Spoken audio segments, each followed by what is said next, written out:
1 लाख करोड़ का बजट भी सरकार लेकर के आई। प्रवेश वर्मा जिस तरीके से जमीन पर उतरे हुए हैं, उनका ऐसा कहना था कि भाई जो आप काम कर रहे हैं ये काम आपका बर्दाश्त नहीं किया जा सकता। जब उन्होंने कहा कि सीएम जी की अध्यक्षता में मेरे कैबिनेट सहयोगी आशीष सूद सरकार रणनीति बना रही है, मंत्री जी कह रहे हैं कि भाई नमस्कार दर्शकों, डीएनपी इंडिया में आपका स्वागत है।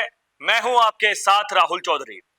दिल्ली में 27 साल बाद बीजेपी ने वापसी करी तो तरह तरह के कयास ये लगाए गए कि भाई अब क्या होगा, क्योंकि जो चुनावी वादे किए गए थे, बीजेपी ने जो घने सारे वादे चुनाव के दौरान जो किए थे, उसके अलावा अपने संकल्प पत्र में जो जो घोषणाएं करी थी, उसके बाद से चर्चाओं का एक माहौल गर्म था कि भाई अब अगले 5 साल कैसे होंगे। जब चुनाव के नतीजे आए तो चुनाव के नतीजे आने के बाद में ये चर्चाएं हुई कि भाई दिल्ली का सीएम कौन बनेगा और किस तरीके से दिल्ली को चलाया जाएगा। किसी ने कहा कि योगी 2.0 होगा, किसी ने कहा कि कोई प्रधानमंत्री के जैसा होगा, कोई देश के गृह मंत्री के जैसा होगा। लेकिन तब क्या हुआ था ये हम सभी को पता है दर्शकों।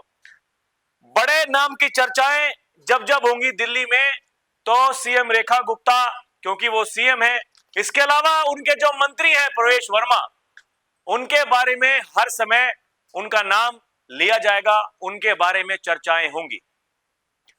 हमें याद है वो दिन जब चुनाव के नतीजे आए थे, उसके बाद में लगभग 10-12 दिन तक लगे ये तय करने में कि भाई कौन बनेगा मुख्यमंत्री।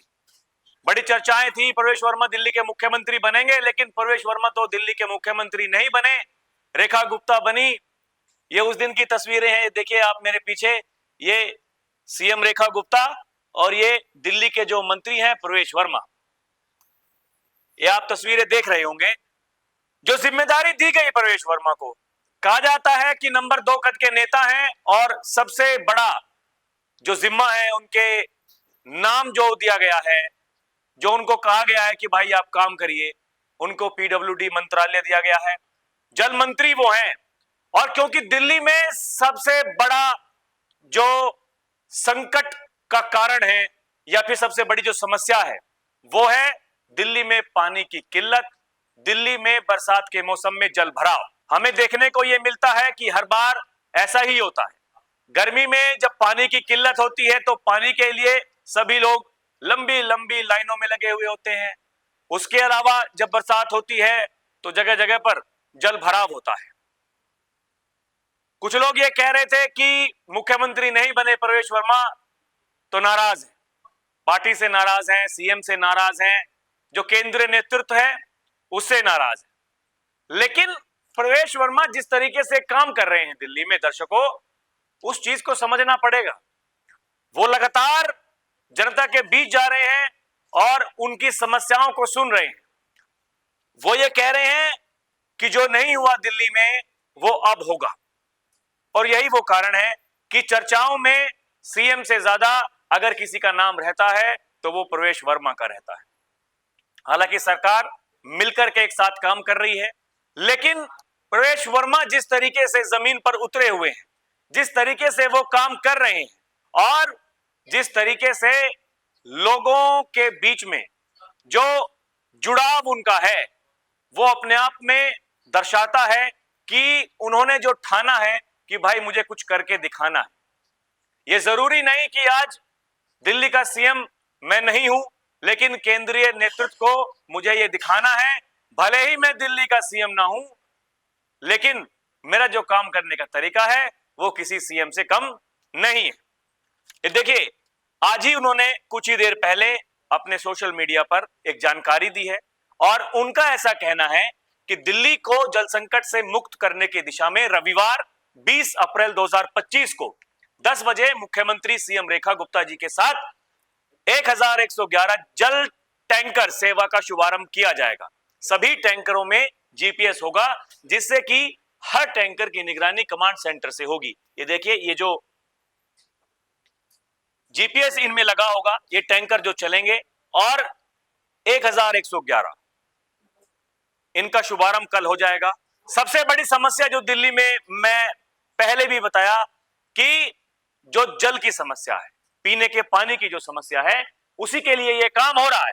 ये देखिए, दिल्ली में पानी टैंकरों की धांधली पर लगेगी रोक, जीपीएस वाले 1.1 हजार टैंकरों की होगी सप्लाई। जीपीएस से लैस ये 1111 टैंकर सबसे पहले उन इलाकों में भेजे जाएंगे जहां जल संकट गंभीर है या पाइपलाइन के माध्यम से आपूर्ति संभव नहीं है। हर टैंकर में हाईटेक जीपीएस सिस्टम लगाया गया है जिससे उनकी रियल टाइम ट्रैकिंग की जा सकेगी। तो ये मैं वही कह रहा हूं दर्शकों, ये जो काम करने का तरीका है ये दर्शाता है कि किस तरीके से आप काम कर रहे हैं। पिछले दिनों हमें याद है जब वो निरीक्षण के लिए जा रहे थे, एक नाले का निरीक्षण कर रहे थे, तो वहां का जो एग्जीक्यूटिव इंजीनियर है उन्होंने तत्काल उसे सस्पेंड करने को कहा था। उनका ऐसा कहना था कि भाई जो आप काम कर रहे हैं ये काम आपका बर्दाश्त नहीं किया जा सकता। उनका ऐसा कहना था कि जो अधिकारी हैं वो बैठे हुए हैं एसी के कमरों में, बाहर निकलना नहीं चाहते हैं। आप बाहर निकलिए, पसीना बहाइए, जो गंदगी है गंदगी में अपने पांव को रखिए। जब आपके पैर गंदे होंगे तो आपको एहसास होगा कि काम कैसे होता है। क्योंकि देखिए, काम करने वाले अधिकारी ही होते हैं, लेकिन उनसे काम कैसे करवाना है यह तय करता है जो उस विभाग का मंत्री होता है। उस विभाग के मंत्री हैं प्रवेश वर्मा।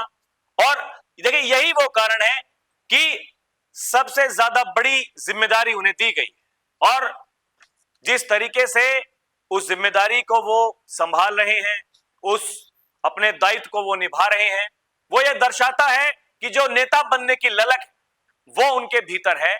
और तमाम ये बातें चली, अब भी ये कहा जाता है कि भाई प्रवेश वर्मा के साथ में जो कुछ हुआ वो ठीक नहीं हुआ। हालांकि वो सब पुरानी बातें हैं दर्शकों, लेकिन जो मेरा कहने का जो तर्क है वो ये है कि अगर किसी के अंदर विल पावर है, किसी के अंदर काम करने की इच्छा है तो वो दिखती है, और जब वो दिखती है तो वो नेता जनता के बीच में लोकप्रिय अपने आप हो जाता है। यही देखिए, लगातार अधिकारियों के साथ काम करना और उन्हें ये बताना कि भाई देखिए काम कैसे होगा, अगर ऐसा हो रहा है तो क्यों हो रहा है। और देखिए, बीते दिन की बात है जब उन्होंने कहा कि सीएम जी की अध्यक्षता में मेरे कैबिनेट सहयोगी आशीष सूद और पीडब्ल्यूडी अधिकारियों के साथ एक महत्वपूर्ण बैठक हुई। आगामी मॉनसून को ध्यान में रखते हुए हमने समय रहते ठोस रणनीति बनानी शुरू कर दी है। हमारी प्राथमिकता है कि दिल्ली को जलभराव की परेशानी से मुक्त किया जाए। ड्रेनों की सफाई, पंप स्टेशन, ट्रैफिक और डार्क स्पॉट्स पर सभी एजेंसियां मिलकर काम कर रही हैं। ये वो तस्वीरें जो बैठक की तस्वीरें हैं। इसके अलावा ये एक और तस्वीर है जो उन्होंने साझा की है अपने सोशल मीडिया पर और कहा कि मुख्यमंत्री रेखा गुप्ता जी के साथ मिंटो ब्रिज, डब्ल्यूएचओ बिल्डिंग और आईटीओ ब्रिज, तिलक ब्रिज, रेलवे अंडरपास के पास जलभराव की समस्या का निरीक्षण किया। अधिकारियों को साफ निर्देश दिए कि बारिश से पहले सभी इंतजाम पूरे हों। इस बार पहले से तैयारी है, पूरी प्लानिंग है और जमीन पर कार्रवाई भी है ताकि बारिश के दौरान जलभराव से बचा जा सके। यानी जब बारिश होती है, जलभराव होता है, दिल्ली की ये सबसे बड़ी समस्या है। और इस बार क्योंकि बीजेपी की सरकार है और सरकार ने बहुत सारे वादे किए हैं, 1 लाख करोड़ का बजट भी सरकार लेकर के आई, और उसके बाद में अगर मंत्री जी ये कह रहे हैं कि भाई तैयारी पूरी है और हमने कमर कस ली है, अब की बार जो समस्याएं होती हैं वो नहीं होंगी। तो वही मैं कह रहा हूं दर्शकों कि ये वादे जो चुनाव से पहले किए गए थे, चुनाव के दौरान जो वादे किए गए थे, और अब जो मंत्री हैं वो सीएम के साथ में और जो उनके दूसरे कैबिनेट मंत्री हैं उनके साथ में लगातार वो सड़कों पर हमें दिख रहे हैं। वो ये कह रहे हैं कि ना तो दिल्ली में अब की बार पीने के पानी की कमी होगी और जो मॉनसून के दौरान जलभराव दिल्ली की सड़कों पर होता है नहीं हो वो होगा, और लगातार वो प्रयासरत भी हमें दिख रहे हैं। मॉनसून को लेकर अलर्ट दिल्ली सरकार, सीएम रेखा गुप्ता, एलजीवी सिंह, प्रवेश वर्मा। तो दिल्ली के जो उपराज्यपाल हैं वो हैं वीके सक्सेना, इसके अलावा प्रवेश वर्मा है दिल्ली की सीएम है। यानी कि ये 3 बड़े नेता जो दिल्ली के लिए भी काम करते हुए हमें दिख रहे हैं। एक और मीडिया रिपोर्ट देखिए, मॉनसून से पहले एक्शन में आई दिल्ली सरकार, सीएम रेखा गुप्ता ने जलभराव को लेकर बनाई रणनीति। सरकार रणनीति बना रही है, मंत्री जी कह रहे हैं कि भाई अब की बार हम दिल्ली में मॉनसून के दौरान जल को नहीं भरने देंगे। इससे पता चलता है दर्शकों कि जो विजन है वो यहां पर दिख रहा है। अभी भी कुछ लोग सोशल मीडिया पर ये लिखते हैं कि भाई बड़ी उम्मीद जो थी कि प्रवेश वर्मा मुख्यमंत्री बनेंगे, लेकिन मुख्यमंत्री बनाया गया रेखा गुप्ता को, तो एक बेचैनी दिल्ली के नेताओं में, खुद प्रवेश वर्मा के भीतर वो दिखती है। लेकिन आप ही बताइए, ये जो काम करने का तरीका है दर्शकों, ये अपने केंद्रीय नेतृत्व को एक साफ साफ संदेश है कि भाई आप चिंता मत कीजिए, आपने जो भी मुझे जिम्मेदारी दी है भविष्य में मैं उसी तरीके से काम करता रहूंगा जिस तरीके से मैं पहले काम कर रहा था। जो वादे अब किए जा रहे हैं ये पूरे होंगे कि नहीं? जिस तरीके से 1111 जो टैंकर चलाए जा रहे हैं, जो पीने का पानी लेकर के जाएंगे, जिनमें जीपीएस लगाया गया है, वो कारगर साबित होगा कि नहीं मुझे नहीं पता है। लेकिन मैं एक इच्छा शक्ति की बात कर रहा हूं दर्शकों, एक इच्छा शक्ति की बात, कि सबसे ज्यादा जब आपके नाम की चर्चा होती है उसके बावजूद आप पर्ची किसी और के नाम की खोल देते हैं और फिर भी आप सड़कों पर उतरकर काम कर रहे हैं, तो आपका जो संदेश है वो जा रहा है आपके केंद्रीय नेतृत्व के पास में। जो बड़े नेता हैं वो आपको देख रहे हैं कि आप क्या कर रहे हैं। अगर आप सफल होते हैं और इस तरीके से काम करते रहते हैं तो भविष्य में यकीनन कुछ ना कुछ जो केंद्रीय नेतृत्व है आपके लिए उससे भी बड़ा कुछ और सोच सकता है। और यही वो कारण है दर्शकों, जो लगातार अपनी पार्टी में बने रहकर और लगातार काम जो करते हैं उसका फल, उसका इनाम उन्हें जरूर मिलता है। दूसरी तरफ एक दूसरा खेमा भी हमने देखा है दर्शकों कि जब पार्टी के भीतर ही कुछ नेता बगावत करने पर उतर जाते हैं, जब वो सीधे सीधे अपनी सरकार को भ्रष्ट बताने लगते हैं, जब वो सीधे सीधे अपने प्रशासन को भ्रष्ट बताने लगते हैं, तो फिर उनके साथ में क्या होता है? उनको कारण बताओ नोटिस दिया जाता है। लेकिन आपको कोई जिम्मेदारी नहीं दी गई, या फिर जिस जिम्मेदारी की आप उम्मीद कर रहे थे आपको वो जिम्मेदारी नहीं दी गई। आपको उसके बावजूद एक जिम्मेदारी दी गई है जो कि उससे छोटी है। आप मंत्री हैं जबकि आप सोच रहे थे कि आप मुख्यमंत्री बनेंगे, लेकिन आपको मंत्री बनाया गया और आप जब ऐसे बाहें फैलाकर उसका स्वागत करते हैं, उसको एक्सेप्ट करते हैं, एक संदेश जो अपने केंद्रीय नेतृत्व को देते हैं, तो केंद्रीय नेतृत्व को भी ये पता होता है कि आने वाले दिनों में हमें अब क्या करना है।